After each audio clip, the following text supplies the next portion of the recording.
This is Between the Uprights. Football is life. The rest is just details. Here are your hosts, Joe, Matt, and Chris. The Detroit Lions are literally a hospital ward in the form of a team, okay? Pretty much their entire roster has been on the injured reserve list or on the injury report at some point in time or the other, at least on the defensive side of the ball. And after the Bills game where they saw 48 points get dropped on them, Jared Goff throws 5 touchdowns, almost 500 fucking yards. And you know what? They lose by 6, okay? They almost get an onside kick. That recovery was so close, man. I watched it in slow motion so many times. You almost had it, Lions fans. You were this close. 12 seconds, I don't know what the fuck you do, but you were close to getting the onside kick, which would have been cool, would have been a nice story, but you didn't get it, and you lose anyway. And then you find out that 3 of your players on the defense were out that game. 2 of them already been confirmed, season-ending injuries going on IR. And then you find out David Montgomery, part of that two-headed monster in the backfield, also going to IR, possibly season-ending. And granted, hey, you know what? Hutch, coming back for a Super Bowl, if you get there. Which right now, Chris said it like a week ago, like 2 weeks ago maybe. She said, I don't trust the Lions because they are just getting hurt continuously. And you know what? Matt and I were like, they'll be healthy. They'll be fine. It's the Detroit Lions. They're biting kneecaps. They'll find people. 2 weeks later, and I'm on Chris's side on this. The Lions are in a bad spot. You lost to the Bills. You're locked with the Vikings right now. You still have a game against them to end the year, which will probably be flexed to Monday night motherfucking football, primetime game. At least that's where it should fucking be, because that is going to be the game of the season to decide the NFC North. But Chris, I'm going to go to you on this one, because this is your stance anyway. Are the Lions' Super Bowl chances going down the drain as all of these players continuously get put on IR? I'm basically just gonna reiterate what I said, I don't know, 2-3 weeks ago when we were discussing both the Eagles and the Lions as far as like who should be considered the number 1 NFC seed, who should be looked at as far as Super Bowl contenders. And my biggest concern is I have no issue with the Lions at all. I love them. I wanted the best for them. I think they absolutely deserve it. Their fan base absolutely deserves it. But my issue has been and will continue to be that their defense is just completely decimated, and it's now worse than it was 2 weeks ago. You know, they're basically, in my opinion, they're basically almost like third and fourth string players at this point on their defense. And now not only do they have this on their defense, they now have this on their offense. And then if you learn anything last week with their game against the Bills, it was huge. It was huge in several ways, because if you beat the Bills, you take a stand and you make a point like we're the ones to beat, right? The Chiefs need to beat us. That's kind of where that stance was if you beat the Bills. But in essence, it kind of turned that around, because even with the big game that you had and the amount of points that you were able to land, guess what? So were the Bills. The Bills were able to pretty much do whatever they want on your defense. So what you're doing is you're putting all of the responsibility on your offense, which I personally don't think, as a defensive-minded person, that's not what you want for the Lions. You'd want the defense to take it over and the offense to just do what they need to do to get points. But really, most of the pressure should have been on the defense, because their defense was legit. Not so much anymore. So when I look at that, and now I'm looking at other teams, so you're thinking of the Green Bay Packers are 10-4, right? They could be considered. I mean, I know they've already beat them twice, but now they're more decimated than they were prior. So if they meet you in the playoffs, that's possible. Tampa Bay is kind of on their own run, and they're fairly healthy on both sides of the ball. They could possibly beat you. So where we're looking at the beginning of the year, like, yeah, Lions pretty much locked in, number 1 seed, definitely see them going to the Super Bowl. Everybody wants it for the Super Bowl. Everybody wants it for the Lions. And now you're looking at the last 3 games of the season, and you're like, it's possible that the Eagles might beat you out for the number 1 seed. That means you're on the road and you don't get a break. So then you're going to someone else's hometown. It doesn't run through the Lions anymore. It doesn't run through Detroit anymore.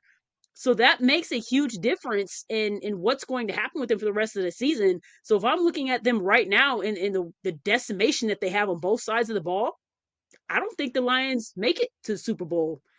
And I would be concerned for them if they're on the road, if they even get completely through the playoffs. If they get past the first round, which is completely concerning and I'm sure detrimental to their defense, detrimental to their head coach who absolutely deserves it, and their fan base because they do deserve it. But based on what's happened, unfortunately, I don't see it for them. I think it's going to be the Eagles more than likely taking that number 1 seed. Yeah, and you're right. I mean, right now the Detroit Lions still have the 1 seed. They do have are up on the Eagles right now, but that game against the Vikings could turn this entire thing upside down and put them in the wild card because unless the Vikings, fumble a game against the Packers, which I think is realistically the only real tough game they got left on their schedule outside of the Lions, that game to end the season is going to be massive, as I said, and that would put the Lions at the 5 seed traveling to LA. And we saw what LA did to that Bills defense that the Lions just did. And everything like that, and what the Bills did to them. So that game's probably going to be a really interesting, really good game to watch. But if you tell me the Lions go into LA and beat the Rams, the way the Rams are playing, and with all the injuries on defense, I mean, I was looking at it while you were talking, Chris. This is every injury that they have had since September 24th. Every player has been put on IR. Marcus Davenport, Kyle Petco, Revis Maben, Derek Barnes, Alex Anzalone, Melifonwu, Rake Straw Jr., Khalif Raymond, Malcolm Rodriguez, Mekhi Wingo, Aiden Hutchinson, David Montgomery, Carlton Davis, Khalil Dorsey, and Alan McNeil. Out of all of those, only 2 of them have possibilities to return. One is hoping to come back later in the season, and then Aiden Hutchinson, as I said, hoping to be back by the Super Bowl, possibly NFC Championship game, coming off that tibia-fibula fracture that he had. So you pretty much lost, like you said, just about everyone at every layer of your defense, from defensive line, linebacking core, secondary, all on IR. All of your main starters are on IR. Then you get your secondary guys coming, they're on IR too. Khalif Raymond, who, is a great third, 4th option as a wide receiver there, who can turn it on and have good games if you need him to, he's gone. The second head of your 2-headed running back monster, done for the year, having season-ending surgery. Your star defensive end is probably done because you're not going to see the NFC Championship game at this point. I don't know where they go from here, and honestly, I'm putting their Super Bowl aspirations and their fucking playoff aspirations on IR with the rest of these fucking players because that's where it belongs, right? Like where did it all go? It all went to injury reserve, buddy. That's where it is right now. But Matt, I mean, me and you were on the same page. We are riding this Lions hype train, and like I said, man, Chris isn't too quick to jump on a bandwagon. I'm really fast to jump on a bandwagon, but when a boat seems like it's going down, your boy's the first one over the edge too. So I'm wishy-washy when it ain't my team, man. Like when it ain't my team, I'm back and forth. But Matt, this is a team you've been high on for years. You saw this in the making. You called it day one. But are you pushing your ideals and your aspirations for this team, your expectations for this team to the right based on the injuries they've had this year?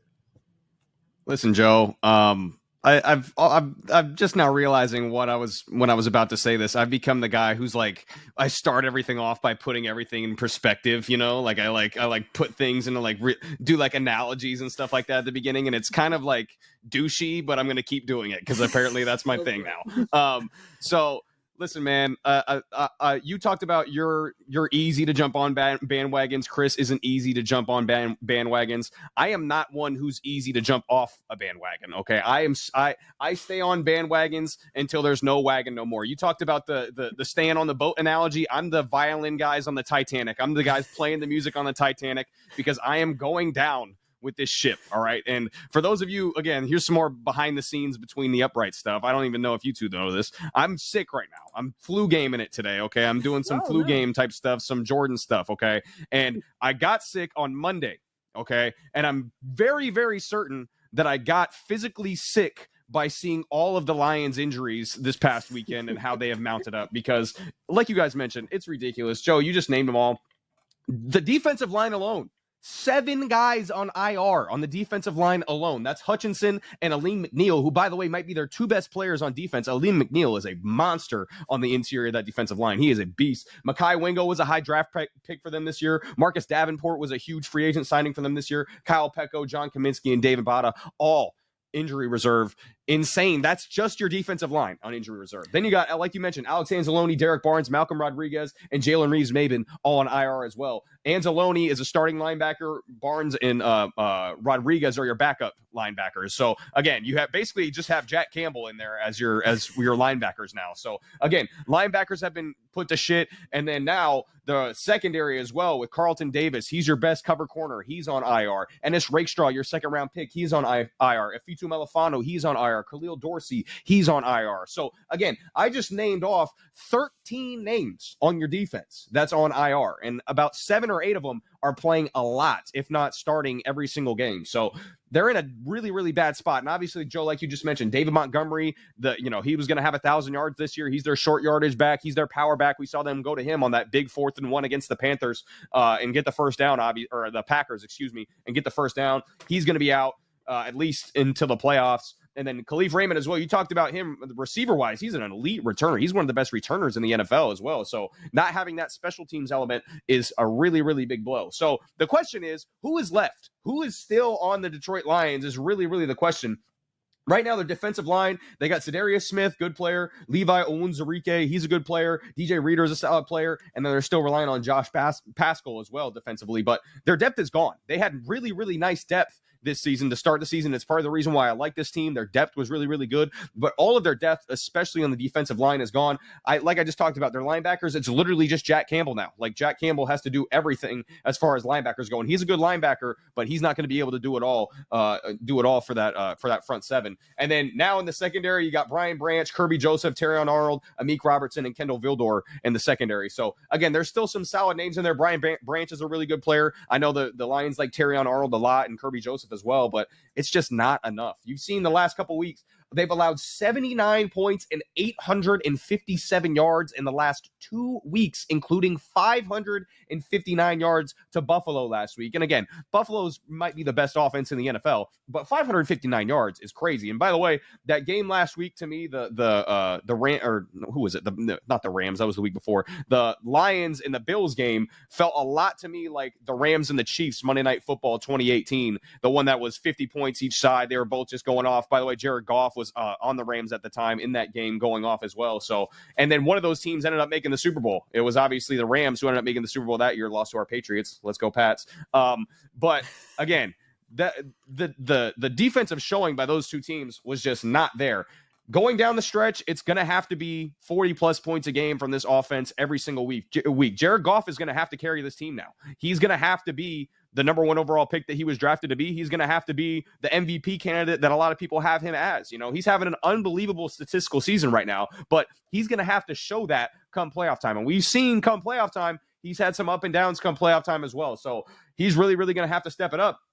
And then, like I mentioned, with the David Montgomery injury, can Jahmyr Gibbs be an every down bell cow back? We haven't seen that in the NFL so far. They've had David Montgomery to do a lot of those short yardage things. They've had David Montgomery to just kind of pound in between the tackles. And then Jahmyr Gibbs has been, and obviously more than a change of pace back, but he's been an elite change of pace back. But that's kind of what his role on that offense is: passing down game and change of pace. So again, we're going to have to see if he can really be an every down bell cow back. And again, that's a question mark, but I will, I'm not betting against that, especially with the offensive line in Detroit that is fully healthy right now. So you look at the remaining schedule: at Chicago, it's a game they should win, but who knows based on how their defense is. At San Francisco, a team who's struggling, but again, I'm not going to count San Francisco out in any situation. And then, like you mentioned, Joe, home to Minnesota, Week 18, that's going to be Sunday Night Football. I guarantee it, probably for the division and maybe for the number 1 seed in the NFL. And for as much as we don't like the Vikings apparently on this show, and Vikings fans don't like us on this show, that is a really, really tough game to win because Minnesota is relatively healthy. They've got a really nice defense, and they're playing really, really well offensively. So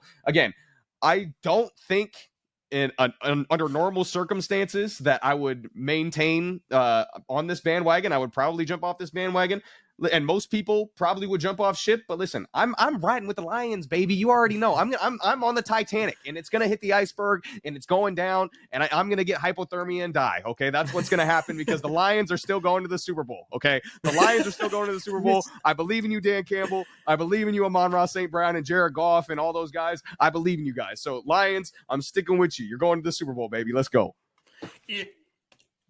Fuck. I'm hyped for him. All right, Are you back on it? I'm the guy. I'm the guy sitting there like my leg was going over the side of the ship, and I heard Matt start his speech, and I was like, well, back that up some. I don't know. But I mean, like you said, Dan Campbell is a great coach. He said this loss is exactly what we needed. We need to refocus, right? Like he came out exactly what we needed. That's kind of head coach you need, right? Turn a negative into a positive. I just don't know if it's enough to really get this team over the top. Don't get me wrong. I think Jared Goff can have great games. I think he's had a great season. I think that Jahmyr Gibbs can be a great player. And I think that, this offense has got a lot of good things on it. But like Matt said, they're going to have to put up tons of points now to compensate for this defense, right? They're going to have to make teams play from behind, which they didn't do to Buffalo. Buffalo got out ahead of them because they turned the ball over on a fumble.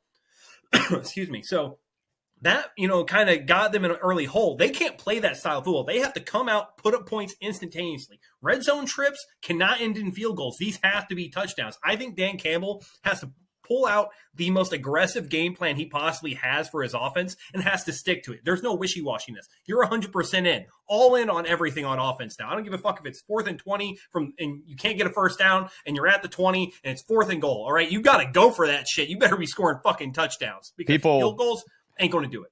People are already mad about the 4th downs. I would guess down the stretch, he's going to go for even more of them just because he knows. And that's part of the reason why we saw that onside kick early in the fourth quarter on Sunday as well, because he knows, like, dude, we ain't stopping Buffalo. We ain't stopping Josh Allen right now. Like we need to find a way to get an extra possession. And he tried to do it with the onside kick. Obviously didn't work, and he got a lot of pushback from that. But again, I see what he's thinking. It's like, dude, we get we have 3 guys on defense right now that you even know their name, so it's like we have to do something to create extra possessions. And for them down the stretch, it's going to be going for it on 4th downs, and it's going to be doing crazy stuff like fake. He's famous for his his punt fakes and his stuff like that. So it's going to be a lot of that scoring touchdowns. Yeah, going for 2. It's going to like all that onside kicks. Like you're going to see it all if the Lions are going to end up making a Super Bowl run. But listen, Dan Campbell, if one thing Dan Campbell can do is motivate, he's going to keep these guys motivated down the stretch, and they're always going to fight. That with the Lions, there is never going to be there's a never say die attitude with that team. So they're always going to fight. So Lions to the Super Bowl. I don't care what nobody got to say. Lions still there. This has been Between the Uprights. Football is life. The rest is just details.